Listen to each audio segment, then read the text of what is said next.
Novas alternativas de energia.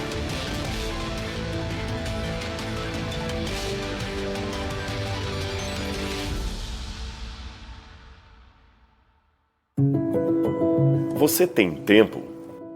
Um dia comum nos tempos atuais inclui dizer que não se tem tempo para praticamente nada. A pessoa já acorda com o celular na mão, isto quando não é despertada pelo seu relógio inteligente.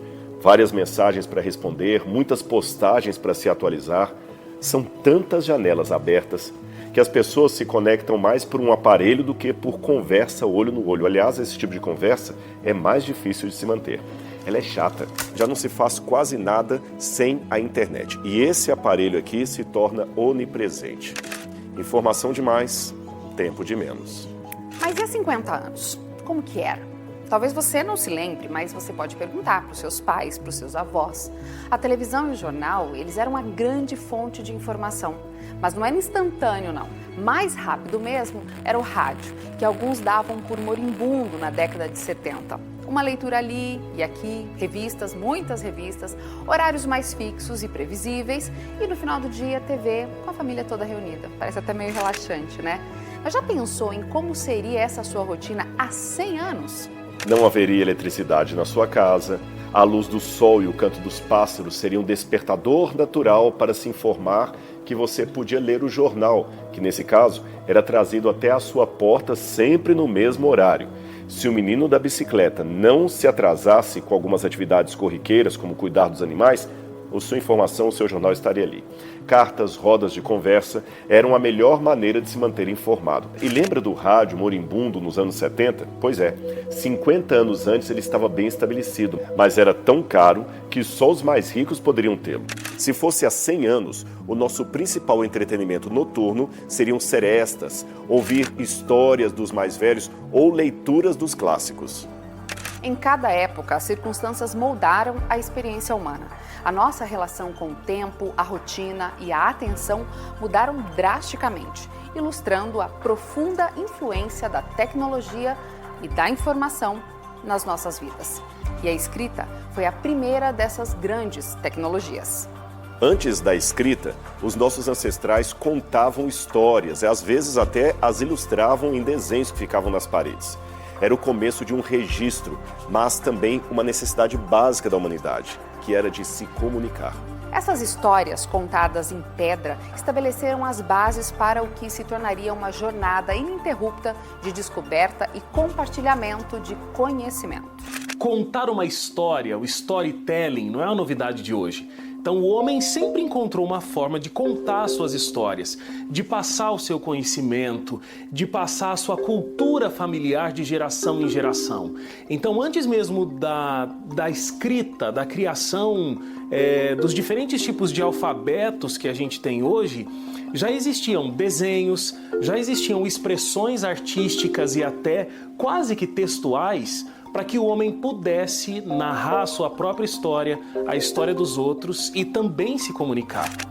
Histórias moldaram a nossa compreensão do mundo, transmitindo valores, tradições e conhecimento. Todos nós somos seduzidos, digamos assim, pelas narrativas.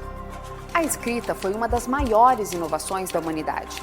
Com ela, nós podemos registrar e passar o conhecimento de uma forma que não se apagaria com o tempo. Mas nem todos achavam isso tão bom assim. Sócrates mesmo, o filósofo grego que tanto contribuiu para o pensamento ocidental, achava um erro o registro escrito e não deixou nada publicado. Os seus discípulos é que acabaram registrando as palavras do mestre depois, e eles nos contam que ele, Sócrates, via perigo nas palavras ficarem eternizadas e transmitidas sem o mais importante do autor, o tom de voz, a presença de quem diz, o contexto, o espírito do orador. Para ele, sem ter que lembrar das coisas, ficaríamos cada vez menos inteligentes. Quando a gente fala da evolução da escrita, a escrita ela teve um papel crucial para as civilizações, na verdade, e ali tanto para a forma de conhecimento quanto para a forma de registros, né, de informações, principalmente na parte de comércio e na parte de sistema administrativo. As histórias dos reis também. Antes da escrita, muito antes, quando se usava ali o termo pré-história, os povos eles tinham essa característica de pré-história porque eles não tinham registros escritos. Só que a escrita, ela não era algo para toda a sociedade. Ela era bem restrita, na verdade. Ela era restrita ali a sacerdotes, era restrita aos nobres, à aristocracia, os burocratas. Então ela ficava nas camadas mais altas da sociedade, aonde não tinha acesso àqueles que estavam no campo, por exemplo.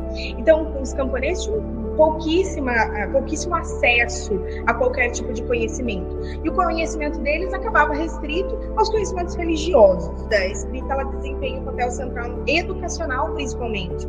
Porque a partir do momento que você tem escrita, você proporciona uma estrutura de ensino e aprendizagem para influenciar toda uma sociedade dentro da educação, né? Então, as sociedades elas vão encarar a educação como algo benéfico.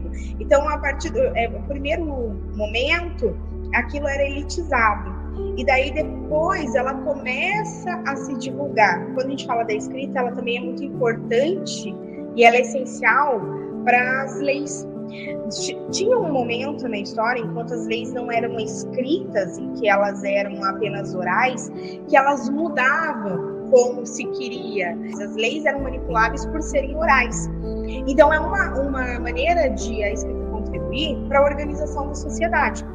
Com a prensa de tipos móveis de Gutenberg, os livros se tornaram mais acessíveis. O conhecimento não estava agora apenas limitado às elites. A prensa ela foi tão revolucionária exatamente por isso, pela capacidade de dar acesso a quem não tinha acesso. Você imagina, a comparação que a gente pode fazer hoje com a popularização da internet, né? Vamos pensar aí a coisa de 20, 25 anos atrás, era inimaginável a gente estar aqui, por exemplo, né? A ideia do online, a ideia do EAD, a ideia do YouTube, dos podcasts que a gente vive hoje, o volume de informações, a capacidade de formação de pensamento, ou seja, olha que interessante, né? A prensa, ela vai possibilitar as pessoas a pensarem, desenvolver, sobretudo, uma coisa chamada espírito crítico. O acesso à informação vai gerar nas pessoas uma mudança de ethos cultural, muda a cultura, muda a cosmovisão, muda a forma de enxergar o mundo. E isso é extraordinário. Se não fosse a prensa móvel de Gutenberg, Fábio, a reforma protestante não seria nada mais do que uma desavença teológica muito pontual numa parte distante da Germânia.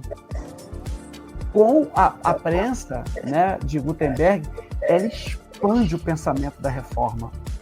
Ela é o que a gente chama de catalisar, né? Vai acelerar o processo. A palavra impressa trouxe poder às massas, proporcionando educação e provocando questionamentos. Foi uma revolução não apenas tecnológica, mas também social e espiritual. Segundo o IBGE, hoje 90% da população brasileira tem acesso à internet, majoritariamente pelo celular. Esse número supera o de televisores por pessoa ou por residência. Em média, nós ficamos 5 horas e meia no celular. Isto equivale a 1/3 do nosso tempo acordado. A média mundial é de 4 horas e 48 minutos. Nesse mundo virtual, tem muita gente literalmente lutando e pagando caro pela sua atenção. E sabe por quê? Porque todos andamos cada vez mais distraídos, dispersos, e o consumo assim não produz mudança de mentalidade. Sabe quando você vira o que eles querem que você vire? Quando você presta atenção ao que dizem. É por isso que a sua atenção é capital precioso nessa sociedade. E é por isso que há uma batalha espiritual sendo travada exatamente agora. Uma batalha pela sua atenção. Existe uma rede ligada e focada em conquistar você. Se você está com a gente até agora, deixa eu te dar só mais uma informação. O aprendizado na vida adulta, diferente da infância, acontece apenas com foco. O seu cérebro precisa estar com atenção no que você quer ver ou ouvir, para então absorver e criar.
criar novas conexões neurais. Sendo isso uma verdade científica, aqui fica uma pergunta espiritual. Quem tem a sua atenção quando o assunto é vida eterna? O que a sua mente tem aprendido sobre valores e coisas espirituais? Quando você olha para a sua vida hoje, em qual rede você se sente mais apegado?